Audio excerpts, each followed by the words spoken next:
अस्सलाम वालेकुम वरहमतुल्लाहि वबरकातुहू। अच्छा, हमारे कोर्स में हम ट्रेडिंग अकाउंट्स और ये पीरियोडिक इन्वेंटरी सिस्टम को कंसिडर कर रहे हैं। परपेचुअल फ़िलहाल हम टच नहीं करेंगे, वो जब आप कॉस्ट अकाउंटिंग पढ़ेंगे तो वहाँ पे ऑटोमेटिकली वो परपेचुअल अकाउंट टच हो जाएगा, ठीक है। क्योंकि अब हमारे पास टाइम कम है तो इसलिए मैं पीरियोडिक पे ही कंसंट्रेट करूँगा, और डिपार्टमेंटल अकाउंटिंग है हमारी वैसी ही जो कोर्स आउटलाइन है उसमें शामिल नहीं है। अ, ये ट्रेडिंग अकाउंट देखें, अब ट्रेडिंग अकाउंट में सिर्फ हमारा जो ये सेक्शन है ना, ये प्रॉफिट एंड लॉस स्टेटमेंट में चेंज हो रहा है। यहाँ पे हम सिर्फ और सिर्फ सेल्स रिपोर्ट करते थे, और उसके बाद सेल्स के बाद ये देखें यहाँ से क्या करते थे, ऑपरेटिंग एक्सपेंसेस लेस करते थे।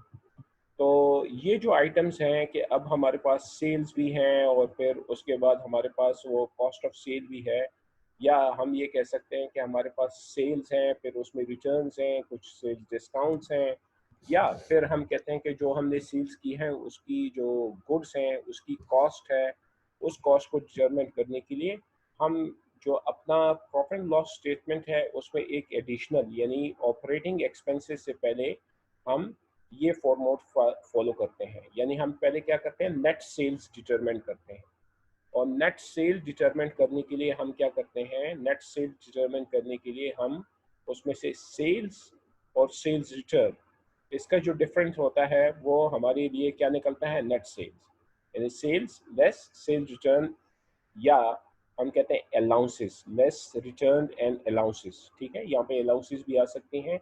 तो सेल से अगर रिटर्न माइनस हो जाएंगी तो हमारे पास जो फॉर द पीरियड जो सेल बचेगी उसको हम कहते हैं नेट सेल्स, ठीक है। और ये नेट सेल तो हमने कर दिया, तो इस सेल को करने के लिए यानी हमने जो गुड्स सेल की हैं और उन गुड्स की जो वर्थ है 6,36,000, हमने 9,36,000 जो चार्ज की है कस्टमर से, ये हमें इनकी गुड्स की कॉस्ट क्या पड़ी उसके लिए हम कॉस्ट ऑफ गुड्स सोल्ड क्या करते हैं, कैलकुलेट करते हैं।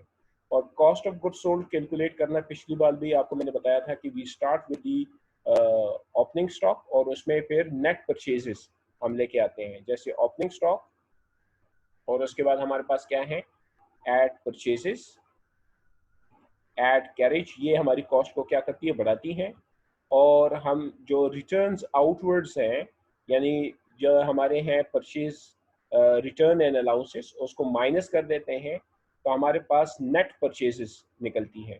So this is the net purchase cost, ठीक है। Net purchase cost is added to the opening stock, तो हमारे पास total cost available for sale, ये cost of goods available for sale जैसे पहले भी मैं कहा था, वो निकल आता है। और इसमें से जब हम अपनी क्लोजिंग स्टॉक, ये जो क्लोजिंग स्टॉक है ये आपको मैंने बताया था कि ये फिजिकल काउंट पे क्या होती है, डिटरमेंट होती है, कि क्योंकि अब हम पीरियोडिक इन्वेंट्री सिस्टम मेंटेन कर रहे हैं, तो हम अपनी जो बिजनेस है उसमें क्या करते हैं, फिजिकली काउंटिंग करते हैं कि हमारी जो स्टॉक है वो फिजिकली काउंट के बाद उसकी वर्थ क्या है वो डिटरमेंट करते हैं, तो वो हमारा क्लोजिंग स्टॉक बन जाता है। इसको लेस कर देते हैं तो हमारे पास क्या आ जाती है, cost of goods sold. This figure is actually representing cost of goods sold. How this figure is calculated? It is calculated based on opening stock plus purchases plus carriage inward less returns और less closing stock। अगर ये हम calculation कर देते हैं तो हमारे पास क्या आ जाती है, cost of goods sold. Now what does the cost of goods sold mean?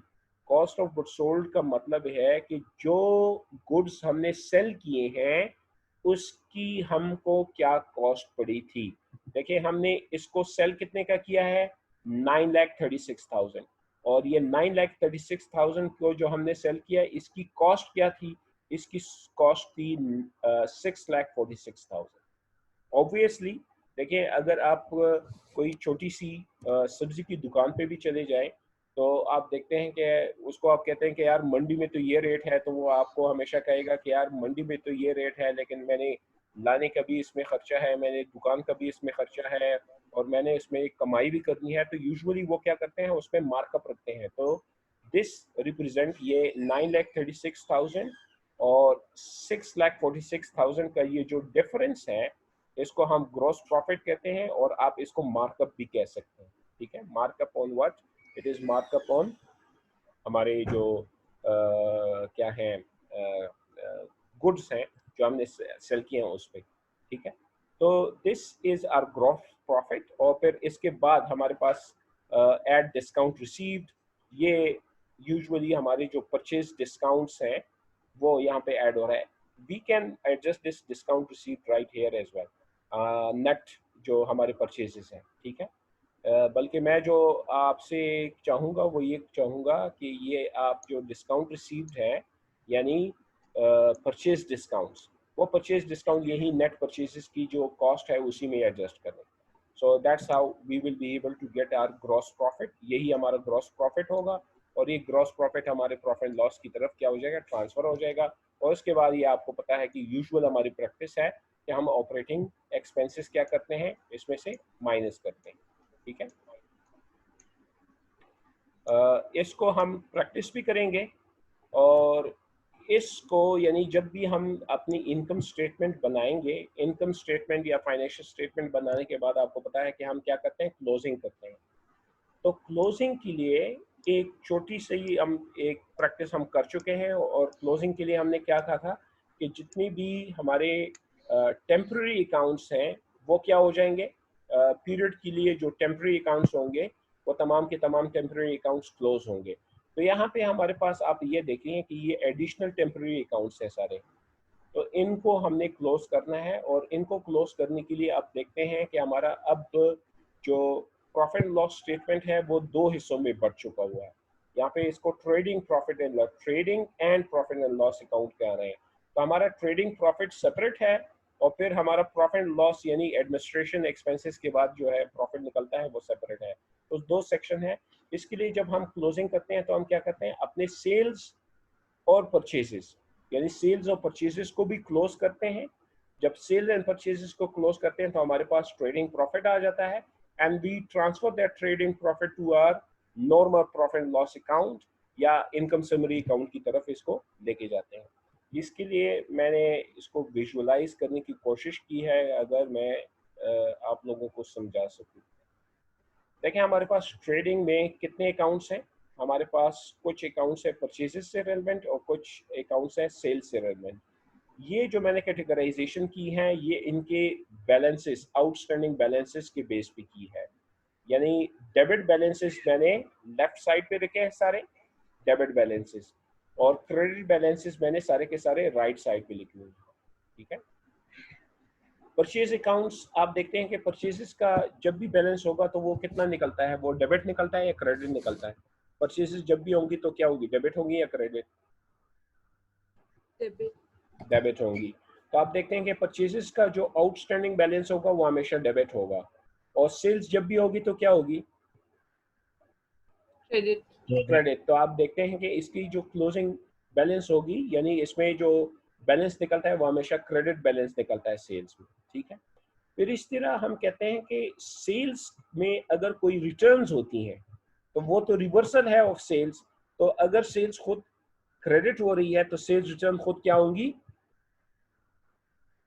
Debit होंगी। सेल्स रिटर्न एंड अलाउंसेस जब भी होंगे तो क्या होते हैं, डेबिट होते हैं। इसी तरह जो हमारे पास सेल्स डिस्काउंट्स हैं, जब हम सेल्स पे डिस्काउंट अलाउ करते हैं, जिसको हमने कैश डिस्काउंट कहा था, एक था कैश डिस्काउंट इनकम और एक था कैश डिस्काउंट एक्सपेंस।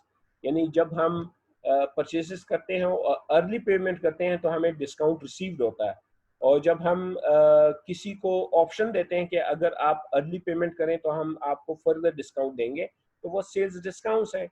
तो उस सेल्स डिस्काउंट का जब भी बैलेंस निकलेगा वो डेबिट निकलेगा। और इसी तरह कैरेज इनवर्ड जो है, यानी जब भी हम कैरेज देते हैं वो that is a kind of expense, और जब भी वो होगा तो डेबिट होगा। तो ये सारे के सारे मैंने डेबिट साइड पे यानी लेफ्ट साइड पे लिखे हैं। क्रेडिट साइड पे सेल्स के अलावा हमारे पास जब हम परचेजेस में से रिटर्न कुछ करते हैं, मैं लिटरेचर ले लूँ,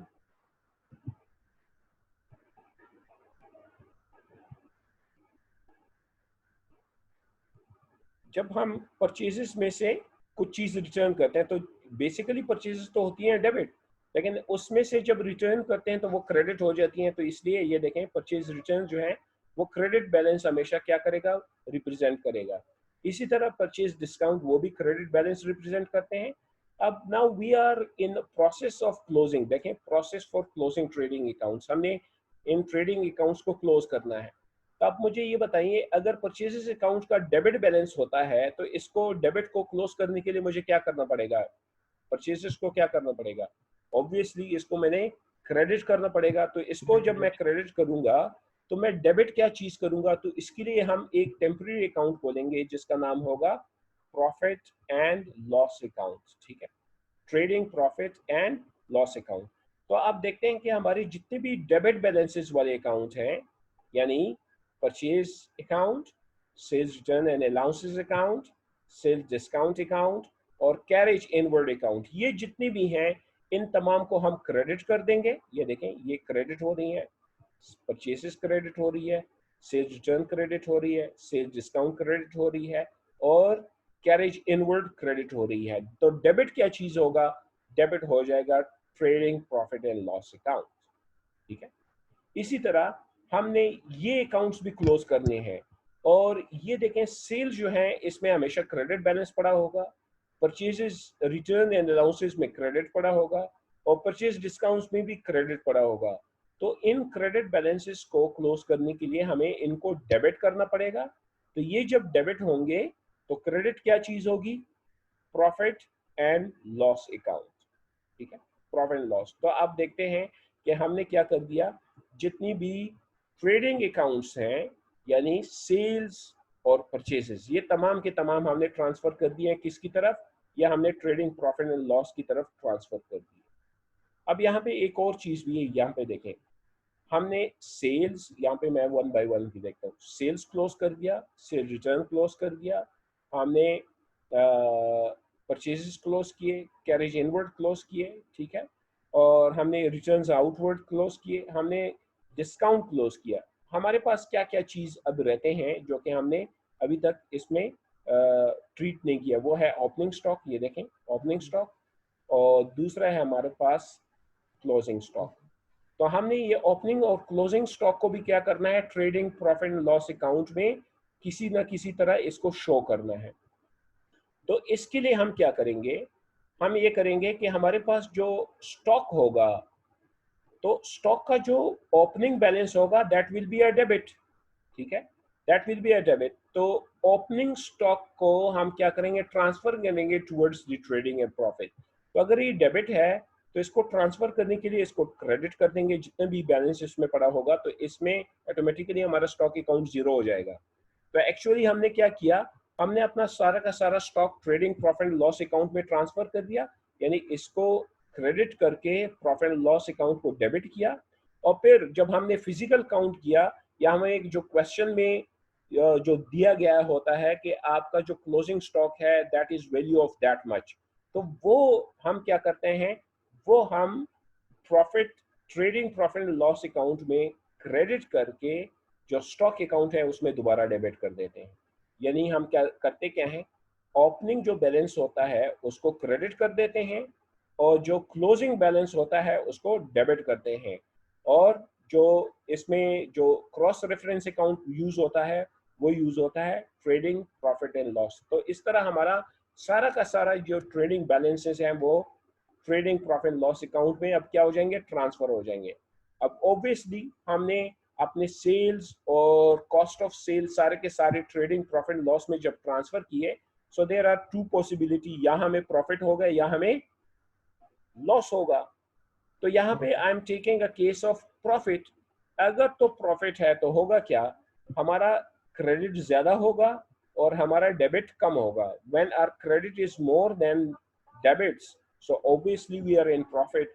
और प्रॉफिट को फिर ट्रांसफर करने के लिए प्रॉफिट लॉस में हम ट्रेडिंग प्रॉफिट लॉस को क्या करेंगे, डेबिट कर देंगे और credit profit and loss account कर देंगे और यहाँ पे इसको प्रेजेंट करते हैं एज ग्रॉस प्रॉफिट। तो ये हमारा एक क्लोजिंग प्रोसेस क्या हो जाता है, कंप्लीट हो जाता है। इसके लिए मैं एक इलस्ट्रेशन देने की कोशिश करूंगा कि हम इलस्ट्रेशन से ये क्वेश्चन सॉल्व कर सकें।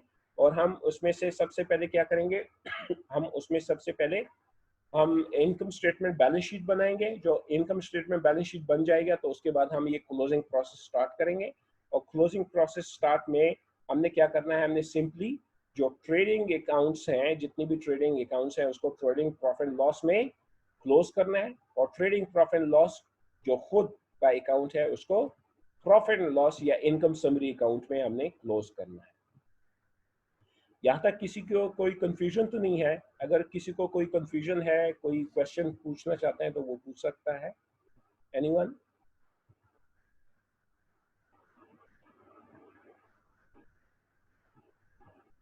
ऑलराइट, ठीक है, मैं एक सर, जी जी पूछिए। अच्छा सर जी, जो आप परचेज अकाउंट और ये सेल अकाउंट जो सर ये जो सारे प्रॉफिट एंड लॉस में कर रहे हैं सर, ये इन सब के लिए अलग अलग प्रॉफिट एंड लॉस होगा या सर एक ही इनका अकाउंट होगा प्रॉफिट एंड लॉस? नहीं नहीं, देखें, हमारा ट्रेडिंग प्रॉफिट एंड लॉस एक ही अकाउंट होगा, ये एक ही अकाउंट है। देखें, आप देखते हैं ये अच्छा। मुख्तलिफ हैं, यहाँ पे एक ही अकाउंट है ट्रेडिंग प्रॉफिट एंड लॉस, ठीक है। तो वो एक ही अच्छा ठीक अकाउंट हो में गया सर। सारे के सारे इकट्ठे हो जाएंगे। जैसे देखें, आप ये चीज़ अपने जहन में रखें, ये हमने क्या करना है, इनकम स्टेटमेंट। तो इनकम स्टेटमेंट तो एक ही चीज़ है ना।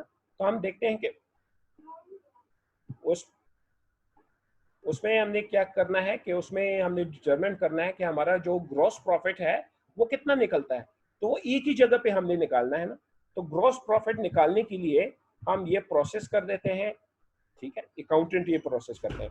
देखिए, ये जो रिपोर्ट है ना, ये वाला report, that report is given to someone decision makers. और डिसीजन मेकर जो है वो अकाउंटेंट्स नहीं है, उनको इस तरह रिपोर्ट दिया जा सकता है कि वो डेबिट क्रेडिट के बगैर वो चीज़ों को समझ सके। जैसे इसमें यानी हमें कुछ ना कुछ समझ आ रही है कि हमारा अच्छा ये नेट सेल है और ये कॉस्ट ऑफ सेल है और ये हमारा ग्रॉस प्रॉफिट है। अब ग्रॉस प्रॉफिट से हमारे जो ऑपरेटिंग एक्सपेंसेस है वो माइनस हो रहे हैं वगैरह। तो इस तरह वो क्या करते हैं, डिटरमिन करते हैं प्रॉफिट लॉस। और जो अकाउंटेंट्स हैं वो अपने रिपोर्टिंग के लिए और पीरियड को एंड करने के लिए, देखें, पीरियड एंड क्यों करते हैं, इसके लिए पिछली बार भी मैंने आपको बताया था कि क्योंकि हम अब क्या कर रहे हैं, करंट परफॉर्मेंस अकाउंटिंग, यानी हम एक पीरियोडिसिटी कॉन्सेप्ट पे काम कर रहे हैं कि हम जो प्रॉफिट या लॉस डिटरमिन करते हैं वो एक पीरियड का डिटरमिन करते हैं। हम पूरी बिजनेस की प्रॉफिट लॉस की बात नहीं करते। हम ये नहीं करते कि ये बिजनेस बस अब प्रॉफिट में हो गया है या बिजनेस ये लॉस में हो गया। हम कहते हैं ये जो बिजनेस का ईयर है, ये ईयर प्रॉफिट में रहा या यही ईयर लॉस में रहा। तो इसके लिए हम क्या करते हैं, क्लोजिंग करते हैं कि इस पीरियड का जो प्रॉफिट था उसको क्लोज करते हैं या सेल्स है उसको क्लोज करते हैं। तो इसके लिए हम ये क्लोजिंग जरूर करते हैं। कौन करते हैं? Accountants. Whereas these reports are presented, ये जो रिपोर्ट्स हैं वो प्रेजेंट होते हैं नॉन अकाउंटेंट्स के लिए, यानी जो डिसीजन मेकर हैं उनके लिए प्रेजेंट होते हैं। तो इसमें मैं एक एक तो आपके लिए ये जो काइंडली इसको आप जरूर, ये जो डॉक्यूमेंट मैंने आप लोगों के साथ शेयर किए हुए हैं, इस डॉक्यूमेंट में एक इलस्ट्रेशन भी है, तो आप वो इलस्ट्रेशन भी देख सकते हैं। तो उसके मुताबिक भी आपको समझ आ जाएगी। और मैं इसमें से एक प्रॉब्लम उठाऊंगा, जिस तरह मैंने पिछली बार एक प्रॉब्लम सॉल्व किया था, उसी तरह मैं यहाँ से एक प्रॉब्लम सॉल्व करके आप लोगों के सामने इसको प्रेजेंट करना चाहूँगा। ये जो एक्सरसाइज 5.4 है, इसको आप खुद फिर क्या करें, एज प्रैक्टिस फिर आप कर लीजिएगा, ठीक है। यहाँ पे आपको कुछ जो एडजस्टमेंट एंट्रीज हैं वो तो आपको समझ आ गई होंगी। जो एंडिंग स्टॉक है उसके बाद फिर आपकी रिपोर्टिंग शुरू हो जाती है। तो यहाँ पे आप लोगों ने समझना है कि इसको कैसे करनी है। मैं एक कंप्रिहेंसिव प्रॉब्लम लेता हूँ जी, मैं ये प्रॉब्लम लूँगा, ठीक है। शाहीन ट्रेडर्स, ये शाहीन ट्रेडर्स का एक प्रॉब्लम मैं ले लेता हूँ। इसको देखते हैं कि इसमें हम अपने बैलेंसेस कैसे एडजस्ट करेंगे। अनएडजस्टेड ट्रायल बैलेंस है, और जब अनएडजस्टेड ट्रायल बैलेंस होगा तो आपको पता है कि पहले सबसे पहले हमने एडजस्टमेंट करनी होती है पीरियड के लिए। और पीरियड की एडजस्टमेंट से मुराद हमारा ये है कि हम डिटरमिन कर देते हैं कि इस पीरियड को हम मैच कर रहे हैं अपने रेवेन्यू और सेल्स और एक्सपेंसेस के साथ, कि ये इस पीरियड का जो सेल्स है वो इस पीरियड में प्रेजेंट हो जाए। अगर कोई एडवांस में हमने सेल दिया हुआ है तो वो नेक्स्ट पीरियड हम डेफर कर देंगे। और अगर कोई एडवांस में हमने एक्सपेंसेस पे किए हुए हैं तो वो इस पीरियड का नहीं है, नेक्स्ट पीरियड के हैं, तो उसको हम डेफर कर देते हैं। और ये भी सकता है कि हमें रिसीट नेक्स्ट पीरियड में हो लेकिन वो इस पीरियड का सेल है या इस पीरियड के एक्सपेंसेस हैं, उसको भी हम रिकग्नाइज करवा देते हैं। तो ये हम एडजस्टमेंट करवाते हैं। तो ये हमारे पास एक अनएडजस्टेड ट्रायल बैलेंस मौजूद है। इस अनएडजस्टेड ट्रायल बैलेंस को हम क्या करेंगे, सबसे पहले इसकी एडजस्टमेंट एंट्रीज हमने पास करनी है।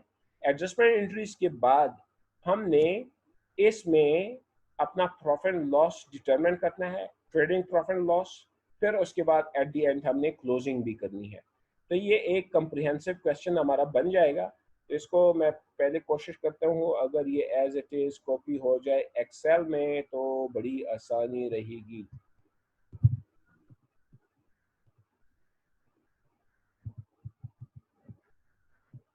वैसे मुझे ये काम पहले से ही करना चाहिए था, लेकिन एक्चुअली मेरे चचा जो है ईद के तीसरे दिन फोत हो गए थे।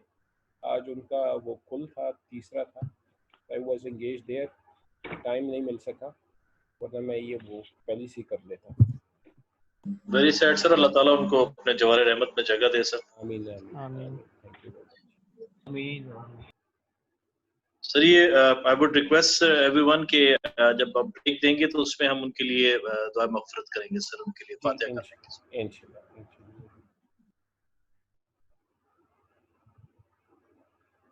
अच्छा, ये ऑलमोस्ट बस ये तो तैयार हो गया है।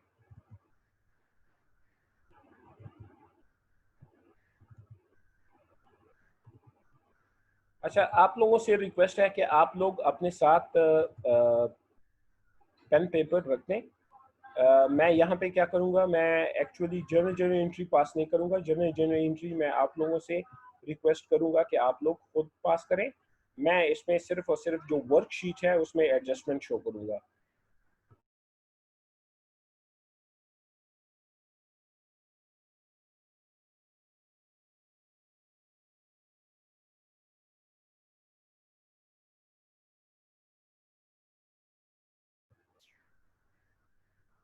अच्छा जी, तो ये हमारा अनएडजस्टेड ट्रायल बैलेंस है। मैं यहाँ पे इसको मर्ज करके शो कर देता हूँ कि ये हमारा अनएडजस्टेड है। अनएडजस्टेड,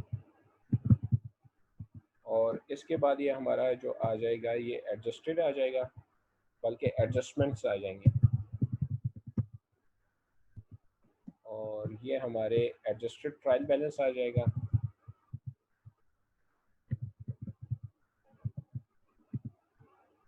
मैं इसको TB लिख लेता हूँ।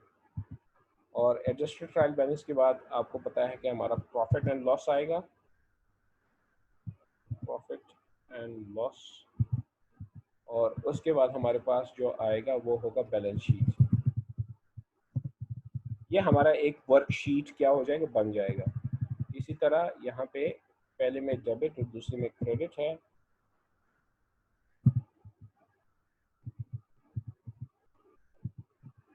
डेबिट एंड क्रेडिट हो जाएगा, तो मैं एज इट इज कॉपी कर दूंगा।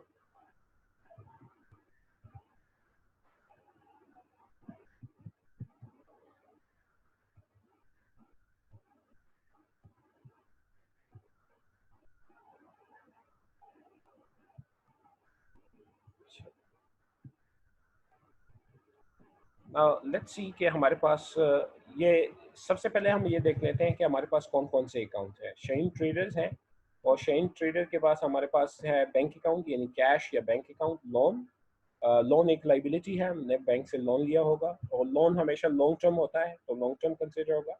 स्टॉक, यहाँ पे ये स्टॉक क्या चीज़ है, कोई बता सकता है? What is the stocks?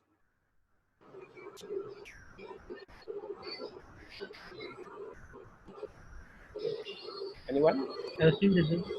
Inventory, हाँ, इन्वेंट्री। बिजनेस। यानी ये हमेशा जो हमारे पास अनएडजस्टेड ट्रायल बैलेंस होगा ना, तो ये जो स्टॉक कंसिडर होगा ये हमेशा ओपनिंग स्टॉक कंसिडर होगा। ठीक है, ये कौन सा स्टॉक कंसिडर होगा? ओपनिंग। एक्चुअली जब हमने ये पीरियड जो क्या किया था, शुरू किया था, तो हमारे पास पहली सी कितना माल मौजूद था, तो हम इसको माल भी कह सकते हैं, हमारे पास गुड्स भी कह सकते हैं। तो इसको हम प्रेजेंट करें कि हमारे पास 61,520 का माल पहली सी मौजूद था। फिर stationery, obviously you know what are stationery, this is for office use. Store supplies, usually ये ऑफिस के लिए होगा और ये स्टोर के लिए होगा। तो स्टोर सप्लाईज यूजुअली स्टोर की सफाई वगैरह, उसके लिए जो हम चीज़ें कंज्यूम करते हैं। Prepaid insurance, you know these are prepayments. Office equipment fix assets है, एक्यूमुलेटेड डिप्रिसिएशन उसमें फिर आ गया। और फिर स्टोर इक्विपमेंट है, accumulated depreciation, store equipment. Creditors, these are accounts payables. ठीक है, what are creditors? Accounts payable. Debtors, what are debtors? Account receive Very good, account receivable. Capital, what is capital? Equity. ठीक है, very good. Owner equity, very good. Capital, owner equity. Drawings, ये owner ने जो drawings किए हैं वो हमें मेरे पास है। सेल्स हमारे पास क्रेडिट में मौजूद है। Sales return and allowances debit में मौजूद है। सेल्स डिस्काउंट डेबिट में मौजूद है।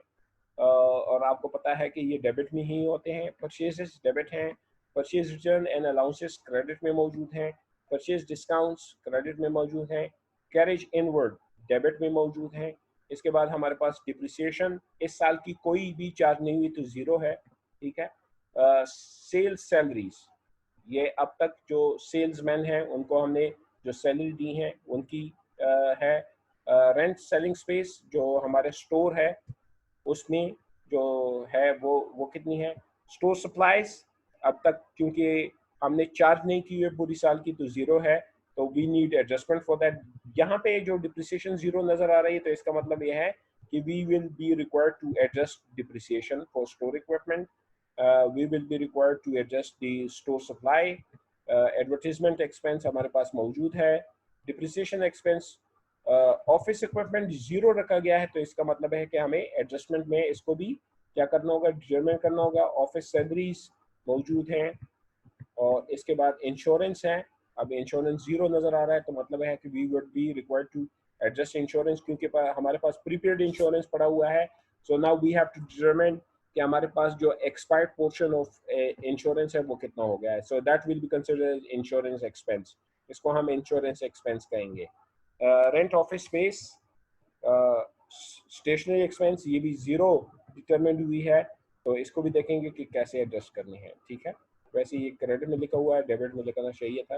एक्सपेंस डेबिट साइड, हाँ डेबिट देखें, जीरो है तो जीरो डेबिट साइड पे हो या क्रेडिट साइड पे हो तो कोई फर्क पड़ता नहीं है, वैसे होना चाहिए वैसे, क्योंकि जीरो डेबिट हो या क्रेडिट हो it means no balance, it is nil, ठीक है। तो दीज आर अनएडजस्टेड अकाउंट्स। और हम अब देखते हैं कि हमारे पास एडजस्टमेंट इंफॉर्मेशन क्या क्या मौजूद है। So we will be taking this adjustment information, और मैं वहां पे वर्कशीट में इसको मेंटेन करूंगा। आप लोगों से रिक्वेस्ट है कि आप अपने साथ पेन पेपर रख दें और आप इसकी जर्नल एंट्री साथ साथ करते जाएं, ठीक है। सो दैट विल आपकी इंगेजमेंट भी इसमें हो जाएगी, और अगर आपको कोई दुश्वारी नजर आ रही है तो वो भी हम डिस्कस कर लेंगे, ठीक है।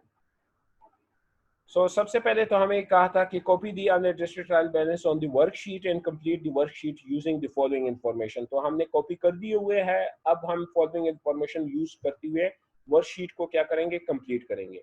हमारे पास पहला जो इंफॉर्मेशन है वो है एंडिंग स्टोर सप्लाई इन्वेंट्री ₹240, ठीक है। हमारे पास स्टोर सप्लाईज की जो एंडिंग इन्वेंट्री है वो 240 रुपए की रह गई है। तो हम सबसे पहले स्टोर सप्लाईज देखेंगे। ये देखें स्टोर सप्लाईज, ठीक है। ये हमारे पास कितनी है, 14,100। हमारे पास मौजूद कितनी है, 240। तो कोई कैलकुलेट करके बता सकता है कि हमारा कितना कंज्यूम हो चुका हुआ है। 13,860। Very good.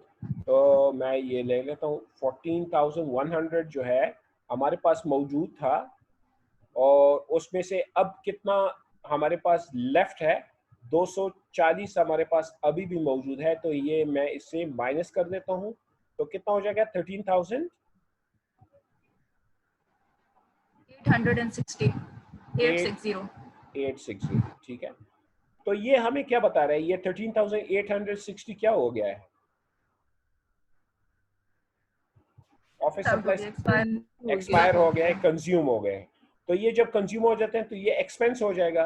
What kind of expense it would be, it will be store supply expense, ठीक है, स्टोर सप्लाई एक्सपेंस। तो स्टोर सप्लाई एक्सपेंस को हम क्या करेंगे, डेबिट करेंगे, डेबिट क्रेडिट क्या होगा? Store supply very good, store supply credit हो जाएगा। So what we are required to do, journal entry हमने क्या पास करनी है?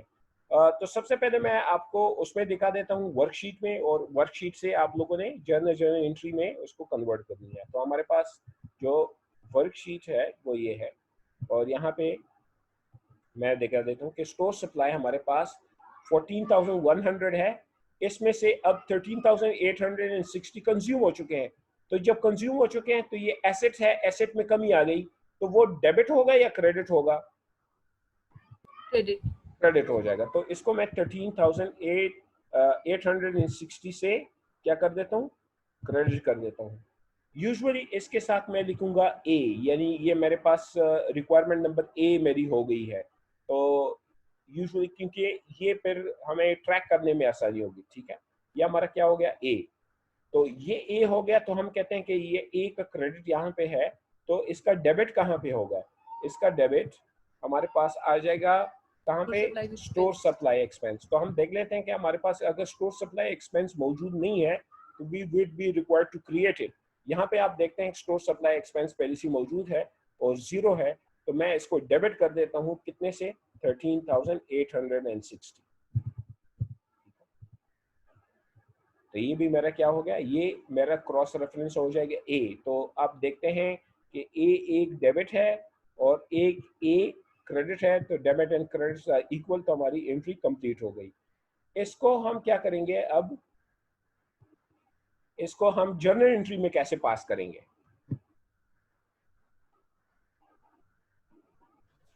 स्टोर सप्लाई एक्सपेंस को डेबिट कर देंगे और स्टोर सप्लाईज को क्रेडिट कर देंगे। काइंडली आप लोग ये एंट्री पास कर दें कि स्टोर सप्लाईज एक्सपेंस को डेबिट करें और स्टोर सप्लाईज को क्रेडिट करें। ये प्रॉब्लम नंबर 5.2 है, ठीक है, प्रॉब्लम नंबर 5.2।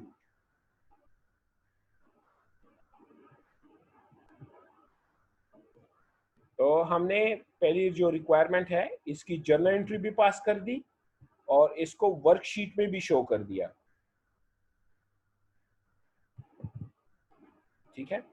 अब ये इसका जो ये बैलेंस निकलेगा वो ऑटोमेटिकली 240 निकलेगा। मैं वैसे ही आपको टेस्ट के लिए बता देता हूँ कि ये डेबिट है, डेबिट में से क्रेडिट माइनस होता है, तो इसमें से ये माइनस कर देता हूँ, बाकी बचेगा डेबिट बैलेंस। तो 240 ही हमारे पास डेबिट बैलेंस बच गया है।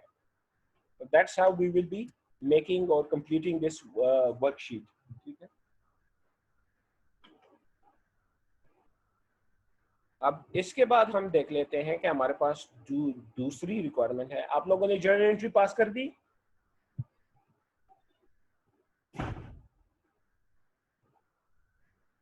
काइंडली अपने साथ एक रजिस्टर रखें और इसमें इस क्वेश्चन को आप साथ साथ सॉल्व करते जाएं, जर्नल एंट्री पास करें, और वर्कशीट तो वैसे ही मैं आप लोगों को फिर ईमेल कर दूंगा। अच्छा, इसके बाद हमारे पास है रिक्वायरमेंट नंबर बी या एडजस्टमेंट नंबर बी, और एडजस्टमेंट नंबर बी हमें क्या बताती है, वो कहती है कि ending office supply inventory is 150। 150 हमारे पास एंडिंग बैलेंस रहता है। तो हमारे पास ऑफिस सप्लाई, यहाँ पे हम देख लेते हैं, यह है ऑफिस इक्विपमेंट, यह है ऑफिस सप्लाई हमारी स्टेशनरी होगी, ठीक है। ऑफिस सप्लाईज हमारी क्या है, एक्चुअली स्टेशनरी है। तो 150 इसमें क्या हो गई है, रह गई है। तो स्टेशनरी में अब हमारे पास 150 आउटस्टैंडिंग बचती है।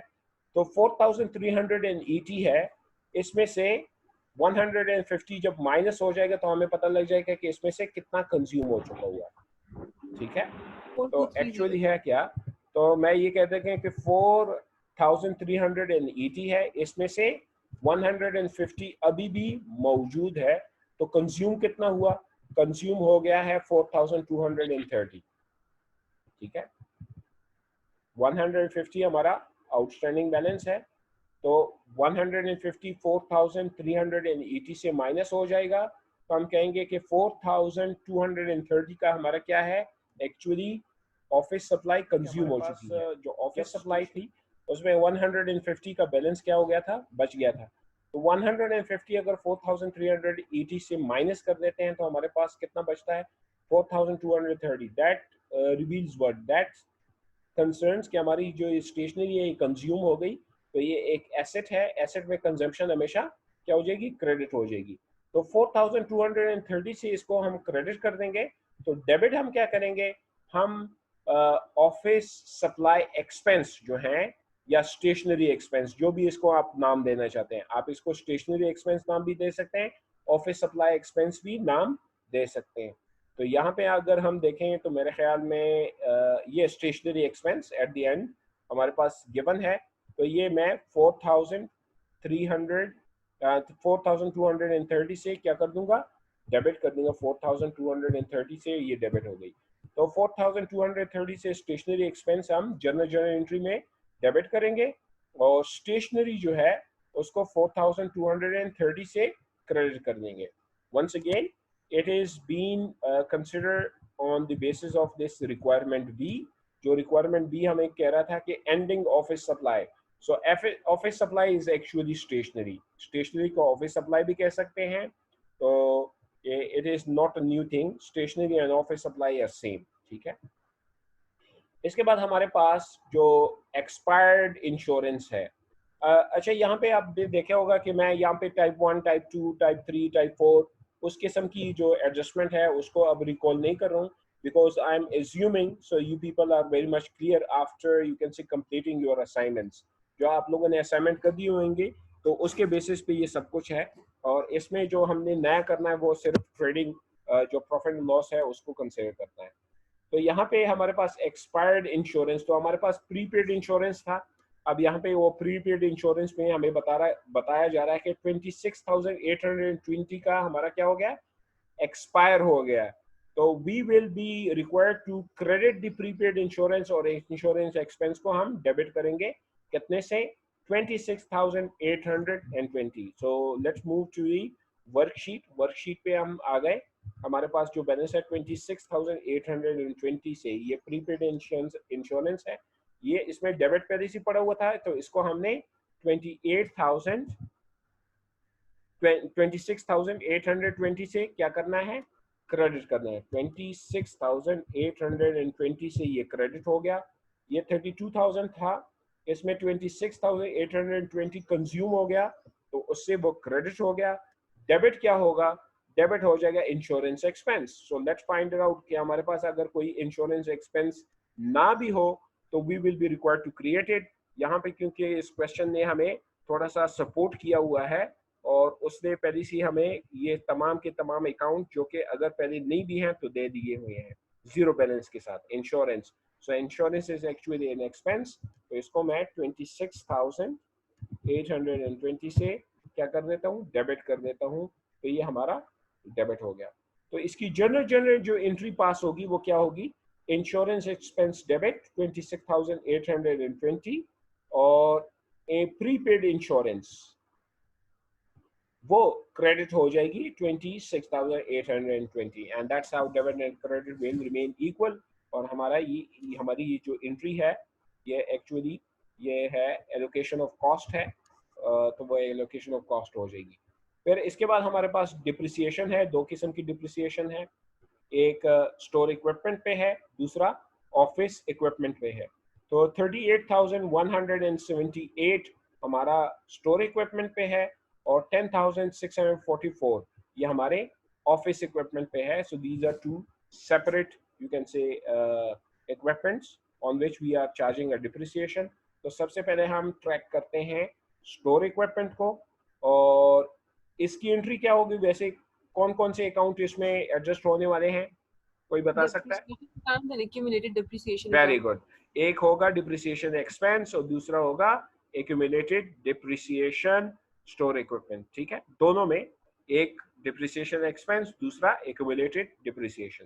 तो let's find out store equipment first of all. तो हमारे पास है ऑफिस इक्विपमेंट, इसको हम छोड़ देते हैं, ये है हमारे पास स्टोर इक्विपमेंट। तो एक्यूमुलेटेड डिप्रिसिएशन को हमने क्या करना है, क्रेडिट करना है, डेबिट करना है, क्रेडिट।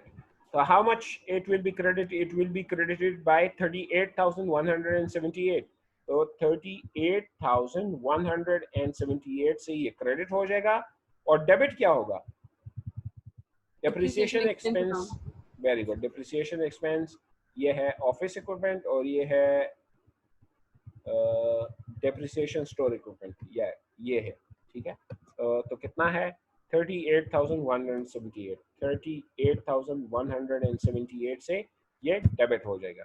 इसी तरह हमारे पास जो estimated depreciation on office equipment है वो 10,644 है। तो once again depreciation expense office equipment 10,644 से क्या हो जाएगा? ये हो जाएगा डेबिट और क्रेडिट हो गया जाएगा एक्यूमुलेटेड डिप्रिसिएशन। तो हमारे पास ये मौजूद है यहाँ पे डिप्रिसिएशन एक्सपेंस, ये डिप्रिसिएशन एक्सपेंस ऑफिस इक्विपमेंट, इसको मैं डेबिट कर देता हूँ। ये कितना है? 10,644। अगर ये ना होता तो मैं इसको क्रिएट कर देता 10,644। और क्रेडिट क्या होगा? क्रेडिट होगा जनाब ये स्टोर इक्विपमेंट, नहीं, एक्यूमुलेटेड डिप्रिसिएशन ऑफिस इक्विपमेंट कितना? 10,644, 10,644 ये हो गया। तो ये हमारी तकरीबन तमाम एडजस्टमेंट क्या हो गई? कंप्लीट हो गई। ये ए से लेके ई तक हमारी एडजस्टमेंट थी। अब ये जो है एक एडजस्टमेंट रिक्वायरमेंट है, लेकिन ये हमारी क्लोजिंग में क्या होगा? इस्तेमाल होगी। ये एडजस्टमेंट में इस्तेमाल नहीं होगी, ठीक है। क्लोजिंग स्टॉक, क्योंकि ये क्लोजिंग स्टॉक हमारे ट्रेडिंग प्रॉफिट लॉस अकाउंट में जाएगा और वहां से हम इसको दोबारा क्या करेंगे? क्या करेंगे? रिक्रिएट करेंगे। 92,784। तो you have to keep this in mind कि ये हमारे एडजस्टमेंट इंफॉर्मेशन में दिए जाएंगे। इवन अगर ये ए में दिया गया होता तो इसकी मैं एडजस्टिंग एंट्री पास नहीं करता, बल्कि इसकी क्लोजिंग एंट्री मैं पास करता, ठीक है। I would have ignored this closing stock at the beginning, मैं फिर बी से शुरू हो जाता। So keep it mind this closing stock requirement is not only the adjustment but rather it is a closing requirement, ठीक है। वहां पे हम जब क्लोजिंग एंट्री करेंगे तो उसमें आपको समझ आएगी कि 92,784 को हम कैसे एडजस्ट करेंगे। अब now we will be required to create what? Now we are required to prepare closing entries for the store। closing entry हमने करनी है। prepare trading profit and loss account and balance sheet। तो हमें trading profit loss account भी create करना है, balance sheet भी create करना है। We can create this profit and loss account and balance sheet before carrying out this closing as well, ठीक है। यानी ये जो रिक्वायरमेंट है हम इस रिक्वायरमेंट से पहले कर सकते हैं, क्योंकि यहाँ पे हमें क्लोजिंग स्टॉक दिया गया है, तो इसलिए वो कह रहे हैं कि आप पहले क्लोजिंग कर दें और उसके बाद फिर आप अपने फाइनेंशियल स्टेटमेंट क्या कर दें? बना दें। तो जब मैं क्लोजिंग करूंगा तो उसके लिए सबसे पहले तो मैं अपना एडजस्टेड ट्रायल बैलेंस बना दूं, ठीक है। तो एडजस्टेड ट्रायल बैलेंस बनाने के लिए हम क्या करेंगे? हम एक बार फिर कंसिडर करेंगे कि हमारे जो अकाउंट्स हैं वो क्या अपडेट हो चुके हैं। तो आप देख सकते हैं कि हमारा जो बैंक अकाउंट है उसमें कोई भी फर्क नहीं पड़ा, तो एज इट इज आ जाएगा डेबिट में। हमारे लोन में कोई फर्क नहीं पड़ा तो वो एज इट इज क्रेडिट में आ जाएंगे। हमारे स्टॉक में फिलहाल हम इसको एज इट इज रखते हैं, तो हम कहते हैं वैसे तो ये क्या हो गए हैं? क्लोज हो जाएंगे, that will have become zero, लेकिन फिलहाल एडजस्टेड ट्रायल बैलेंस में इसको एज इट इज रखते हैं, ठीक है। सो 61,520 ये एज इट इज आ जाएगा। यहाँ पे हमारी कमी आ चुकी हुई है। वी हैव सीन कि हमारा जो स्टेशनरी जो है वो 4,380 थी, उसमें से कंज्यूम हो चुकी है 4,230। तो 150 जो हमने वहां पे बताया गया था वो हमने कैलकुलेट कर दिया, डेबिट बैलेंस में हमारा 150 एसेट बच गया है। इसी तरह प्रीपेड इंश्योरेंस जो है वो 32,000 था, उसमें से जो एक्सपायर हो चुका है वो 26,820 और इस तरह 5,940 हमारा अनएक्सपायर्ड पोर्शन अभी भी मौजूद है। ऑफिस इक्विपमेंट इसकी जो बुक वैल्यू है इसमें कोई चेंज नहीं आई। हाँ, जो ये मैंने गलत जगह पे लिखी हुई है, ये एक्चुअल यहाँ पे होना चाहिए। तो 10,644 हमारे क्यूमुलेटेड डिप्रिसिएशन क्या हो गया? दोबारा क्रेडिट हो गई थी। तो हमारे जो क्रेडिट है ये आपस में क्या हो जाएंगे, प्लस हो जाएंगे, ठीक है। पहली सी क्रेडिट था 31,932, इसमें मजीद 10,644 क्रेडिट हो गया है क्यूमुलेटिव डिप्रिसिएशन, तो ये क्या हो जाएगा, ये आपस में प्लस हो जाएंगे।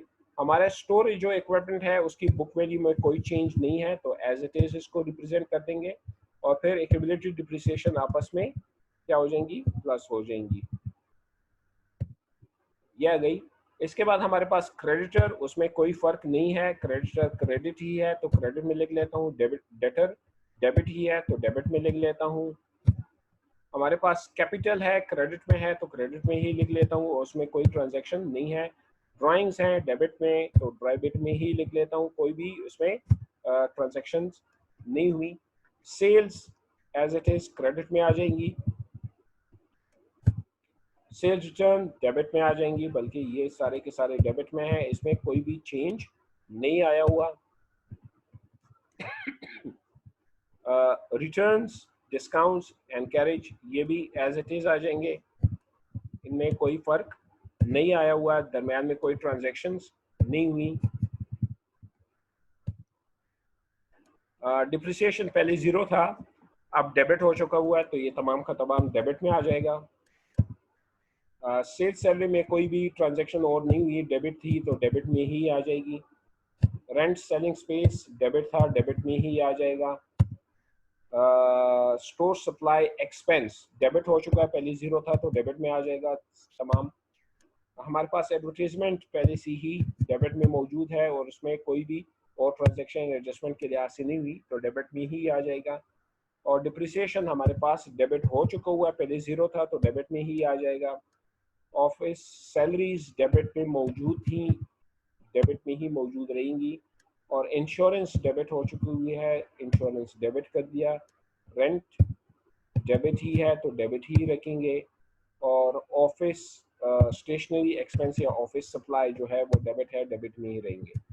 सो यहाँ पे हमने एक बार फिर इसको चेक करना है कि हमारी जो टोटल है क्या वो इक्वल है। सबसे तो पहले मुझे ये चेक करना चाहिए था यहाँ पे कि मैंने एडजस्टमेंट सही पास की हुई है कि नहीं, तो इसके लिए मैं जो फॉर्मूला लगा देता हूँ वो ये है।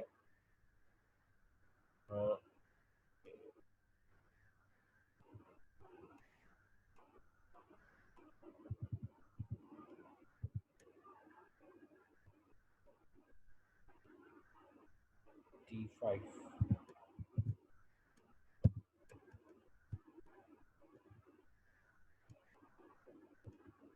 आप देखते हैं कि हमारे एडजस्टमेंट इक्वल है 93,732, और फिर हमारा एडजस्टेड ट्रायल बैलेंस जो है वो भी इक्वल निकला। तो इसका मतलब है कि हमने जो वर्कशीट में एडजस्टेड ट्रायल बैलेंस बना दिया है वो ठीक बना है, इसमें कोई हमारे पास कोई एरर नहीं आया। हमारे जो क्या कहते हैं ट्रांजैक्शन जो हैं वो हमने जो पास किए उससे कोई फ़र्क नहीं आया, उसमें जो हमारे डेबिट एंड क्रेडिट है वो इक्वल आए, तो इट मीन्स कि हमारा इसमें एरर नहीं है। अब इसमें से हमने क्या करना है, अपना प्रॉफिट एंड लॉस अकाउंट पहले हमने क्रिएट करना है और बैलेंस शीट क्रिएट करना है। अब ये जो प्रॉफिट एंड लॉस है, आपको पता है कि we in profit and loss we will be only presenting the nominal accounts, और बैलेंस शीट पे हम अपने परमानेंट अकाउंट्स शो करेंगे, ठीक है। तो प्रॉफिट एंड लॉस में अगर हम शो करेंगे तो सबसे पहले मैंने क्या करना है, मैं वैसे तो हम जो है स्टॉक, क्योंकि स्टॉक हमारा क्या है, स्टॉक तो हमारा है एक्चुअली परमानेंट अकाउंट, लेकिन प्रॉफिट एंड लॉस में आप देखते हैं कि ये क्या होगा कि ये हमारे ट्रेडिंग प्रॉफिट एंड लॉस में जाके ऐड होता है, और फिर जो है वहाँ पे जो एंडिंग बैलेंस होता है वो माइनस होता है। तो इसलिए मैं यहाँ पे जो स्टॉक है इसको भी प्रेजेंट करूँगा प्रॉफिट एंड लॉस में, क्योंकि हम जब cost of goods sold calculate करते हैं तो उसमें हम स्टॉक ज़रूर शामिल करते हैं। तो फॉर दिस पर्पस मैं क्या करूँगा, यहाँ पे स्टॉक को प्रेजेंट करूँगा। अब यहाँ पे मैंने स्टॉक को डेबिट किया, तो इसी तरह मैं एक एंडिंग स्टॉक उसको भी कैलकुलेट करना मुझे पड़ेगा, वरना मेरा प्रॉफिट एंड लॉस कैलकुलेट नहीं होगा, ठीक है।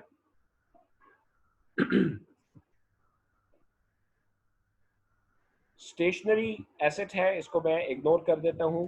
स्टोर सप्लाई एसेट है, इग्नोर कर देता हूँ। प्रीपेड इंश्योरेंस, ऑफिस, ये एक्यूमुलेटेड डिप्रिसिएशन, ये भी हमारे परमानेंट अकाउंट है या रियल अकाउंट्स हैं, इनको मैं इग्नोर कर देता हूँ। क्रेडिटर्स, डेटर्स, कैपिटल, ड्राइंग और सेल्स। अब सेल जो है ये हमारा नॉमिनल अकाउंट है, तो हम इस सेल को प्रॉफिट लॉस में रिप्रेजेंट करेंगे, तो ये हमारा सेल यहाँ पे आ जाएगा, ठीक है, क्रेडिट में ही आ जाएगा।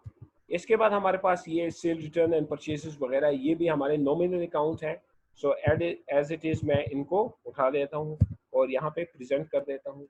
इस तरह हमारे परचेज रिटर्न एंड अलाउंसेस हैं, हमारे जो परचेजेस है उसकी कॉस्ट को कम करती है, तो इसको भी मैं कंसिडर कर देता हूँ दोनों को, यानी परचेज रिटर्न एंड अलाउंसेस और परचेज डिस्काउंट्स को। कैरेज इनवर्ड हमारा एक्सपेंस है, ये भी प्रॉफिट लॉस में आएगा, तो डेबिट में है, डेबिट में ही आ जाएगा। इस तरह डिप्रिसिएशन एक्सपेंस डेबिट में ही आ जाएगी। हमारे पास सेल्स सैलरी है, डेबिट में ही आ जाएगी। हमारे पास रेंट सेलिंग स्पेस है, डेबिट में ही आ जाएंगे प्रॉफिट लॉस अकाउंट के। हमारे पास स्टोर सप्लाई एक्सपेंस है, वो डेबिट में ही आ जाएंगी। हमारे पास एडवर्टीजमेंट है, डेबिट में ही आएगा। और हमारे पास डिप्रिसिएशन ऑफिस इक्विपमेंट है, वो भी डेबिट में आ जाएगा। हमारे पास ऑफिस सैलरीज है, वो भी डेबिट में ही आ जाएगा। और हमारे पास इंश्योरेंस है, वो डेबिट में आ जाएगा।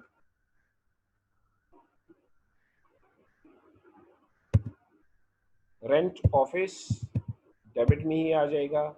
स्टेशनरी एक्सपेंस डेबिट में ही आ जाएंगे। इसके बाद ये टोटल को मैं इग्नोर कर देता हूँ यहाँ पे। अब यहाँ पे देखिए कि हमने तमाम अपने जो trading profit and loss accounts हैं वो यहाँ पे प्रेजेंट कर दिए, बजाय एक चीज़ के जो कि हमसे मिस हो चुका, वो क्या है, हमारा एंडिंग स्टॉक।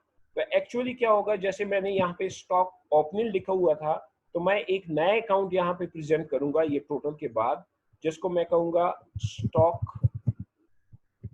एंडिंग बैलेंस या क्लोजिंग बैलेंस, ठीक है, क्लोजिंग बैलेंस। अब ये क्लोजिंग बैलेंस कोई मुझे बता सकता है कि हमें कहाँ पे दिया गया था क्वेश्चन में?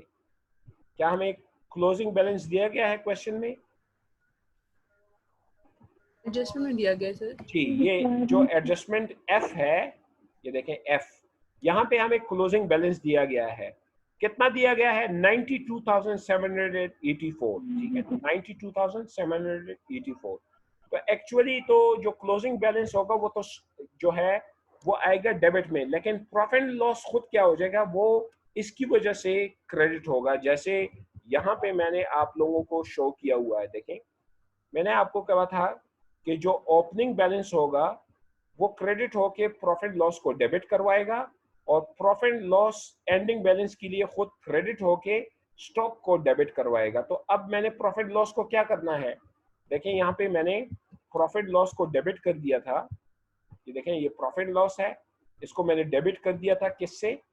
स्टॉक एंडिंग से, नहीं ओपनिंग से। अब मैं स्टॉक एंडिंग से इसको क्या करूंगा? क्रेडिट करूंगा। तो यहाँ पे जो मैं स्टॉक क्लोजिंग लिखूंगा, इसका बैलेंस मैं यहाँ पे क्रेडिट में लिखूंगा, तभी मेरा प्रॉफिट लॉस जो अकाउंट है वो सही निकल आएगा। और इसके लिए हमें यहाँ पे दिया गया है कि 92,784 हमारा बैलेंस है। तो 92,784 ये मेरा क्रेडिट में आ जाएगा क्लोजिंग। लेकिन कीप इट माइंड,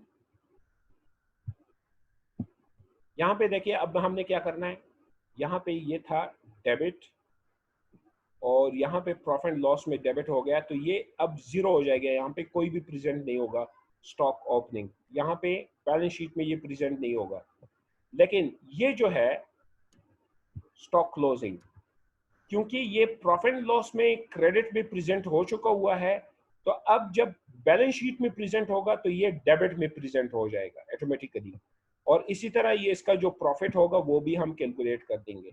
यहाँ पे मैं अब दोबारा टोटल लिखूंगा, टोटल्स आ जाएंगे, और मैं डेबिट एंड क्रेडिट का टोटल निकालूंगा कि हमारे प्रॉफिट लॉस में डेबिट का टोटल कितना है और क्रेडिट का टोटल कितना है। तो इज इक्वल टू सम, और मैं इसको कह देता हूँ कि सम मुझे चाहिए यहाँ से लेके, सॉरी, ये यहाँ तक, और इसी तरह इसका भी। अब देखें क्या ये डेबिट एंड क्रेडिट इक्वल है? इक्वल नहीं है। तो क्या नहीं इसका है मतलब, सर। क्या इसका मतलब है कि हमने गलत कैलकुलेट कर दिया प्रॉफिट लॉस अकाउंट? नहीं, इसमें प्रॉफिट भी होगा ना। ये कभी इक्वल आएगा ही नहीं। इसमें तो या हमें प्रॉफिट हुआ होगा या लॉस। तो आपके ख्याल में हमें प्रॉफिट हुआ है या लॉस हुआ है? प्रॉफिट। कैसे आपने अंदाजा लगाया कि प्रॉफिट हुआ है? Sir credit side very good. आपने देखा कि क्रेडिट साइड डेबिट साइड से बड़ी है, तो आप कहेंगे हमें ट्रेडिंग प्रॉफिट हुआ है, हमें प्रॉफिट हो चुका हुआ है। कितना प्रॉफिट हुआ है अब इन दोनों के डिफरेंस से कैलकुलेट होगा। अब ये बैलेंस जो होगा यहाँ पे मैं लिख लेता हूँ, क्योंकि आपने बता दिया कि हमारा क्रेडिट ज्यादा है, तो यहाँ पे मैं लिख लूंगा नेट प्रॉफिट। ठीक है, नेट प्रॉफिट। तो नेट प्रॉफिट मैं कैसे कैलकुलेट करूंगा? क्रेडिट में से डेबिट माइनस कर दूंगा, तो इज इक्वल टू, ये क्रेडिट है मेरा बिजनेस है, ये क्या है 8,42,182, इसमें से माइनस कर लेता हूँ ये 8,05,670, तो ये मेरा प्रॉफिट आ जाएगा और ये मेरा ग्रैंड टोटल आ जाएगा। बल्कि एक बार फिर टोटल लिख लेता हूँ, 36,500। तो अब ये इक्वल हो जाएंगे। ठीक है, अब इसको मैं ये कर देता हूँ कि प्लस ये, अब ये क्या हो जाएंगे? इक्वल हो जाएंगे। ठीक है।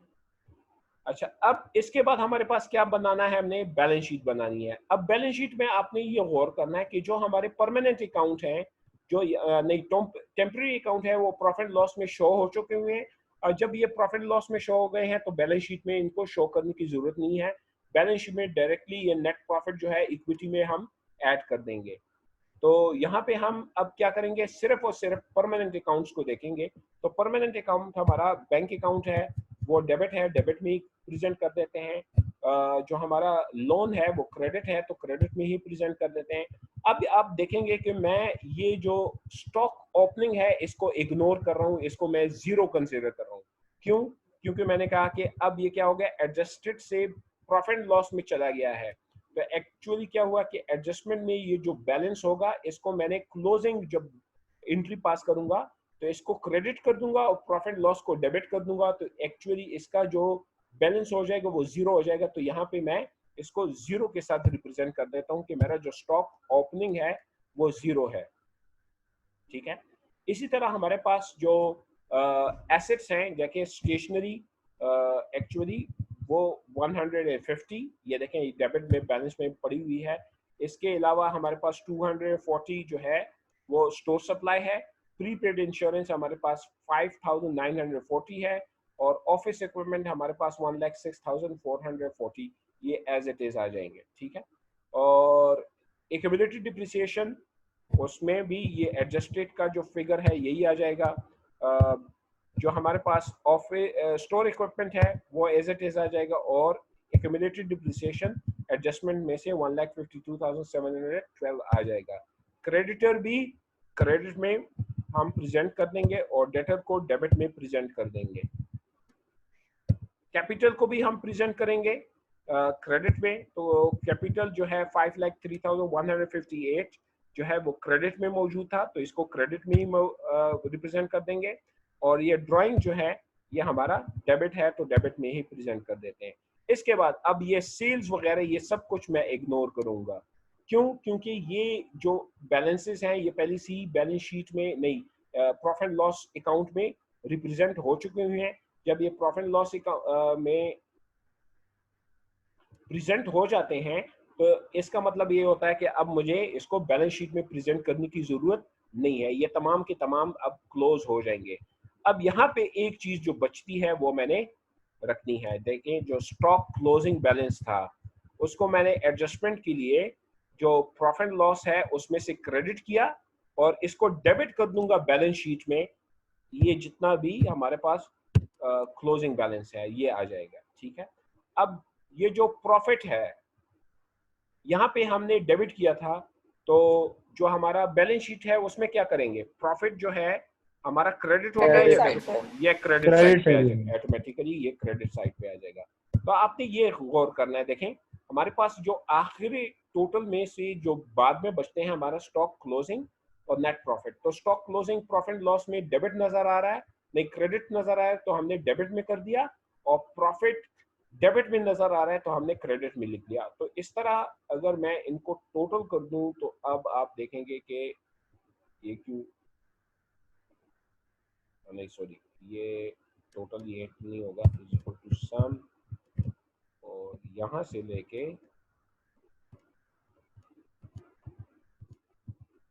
ये बैंक अकाउंट यहां तक हमारा टोटल है। तो इसको मैं बोल्ड कर देता हूं ताकि आप लोगों को नजर आए। तो ये देखें 8,43,734, 8,43,734, ये हमारा क्या हो गया, ये इक्वल आ गए, तो हमारा बैलेंस शीट भी सही तैयार हो चुका हुआ है। ठीक है, ये तो वर्कशीट हमारा क्या हो गया, कंप्लीट। अब हमने क्या करना है, इस वर्कशीट से क्लोजिंग एंट्री भी पास करनी है और अपने जो फाइनेंशियल स्टेटमेंट्स हैं वो भी हमने बनाने हैं।